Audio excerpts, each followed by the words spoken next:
Good morning once again, ladies and gentlemen. My name is Jabulani Sinyazo and I'm with Maris Leroux. And we're talking about the news in Rustenburg. I think she's going to start this time.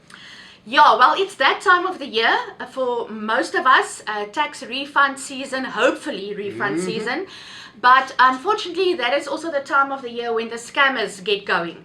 So as jy dalk SMS of 'n aanmaning op e-pos ontvang aangaande inkomste belasting wat jy moet terugbetaal of iets van die geaardheid, maak seker dat dit 'n ware en korrekte kommunikasie is vanaf die inkomstediens direk, want daar is huidigelik mense wat scam en mense se hardverdiende geldjies uit hulle bankrekening uitvat. Precisely. Now, for those who follow us and who don't follow us or who see us, they will know about the Grand Canyon of Rustenburg.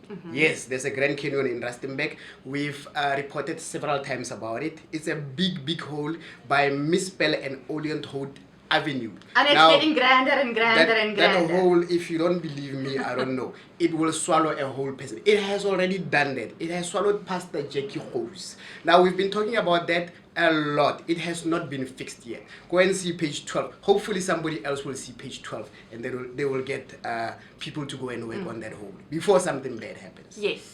Dan op 'n bietjie van 'n ligter noot, Rustenburg se eie mevrou Suid-Afrika finalis Lucinda Grobbelaar is besig met gemeenskapswerk op hierdie stadium en sy vra dat enige iemand wat boeke het wat rond lê by die huis en nie gebruik word nie, asseblief geskenk word. Daar is 'n drop-off box by Bargain Books by Platinum Square. Die hele maand van Augustus gaan daaraan toegewy word en dan sal sy die einde van die maand hierdie boeke skenk dan aan waardige sake soos 'n publieke biblioteke. So ondersteun gerus. Baie van ons is deesdae op elektroniese media, so as jy dalk boeke het wat rond lê, skenk dit gerus vir minder bevoorregtes. Asseblief. Now I'm going to go to a term African people know it very much. It says respect your elders and your days will be longer. Now that's what Elizabeth Mokolonyane Diale from Pukin said. She turned 100 last week. So we are celebrating with her. Go and see page 8 as she celebrated with family, friends and neighbors and everyone who's in her life. Veel geluk dan Elizabeth. And then lastly from my side, the National Teaching Awards. Ons almal weet dit is iets wat jaarliks plaasvind en die distrikorganisasie, die distrikkompetisie het onlangs plaasgevind en ons het onderwysers van Noka Yalorato en Laerskool Northam wat dan 'n waardige plekke verdien het op distriksvlak.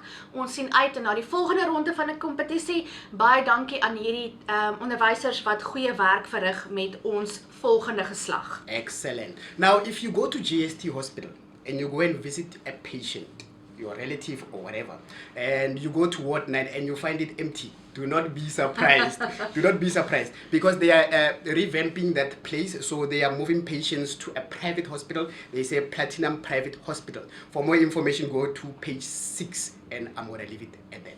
Ja, ons het 'n propvol koerant hierdie week. Onthou om jou gratis kopie te kry by jou naaste verspreidingspunt. Ons sien julle weer volgende week.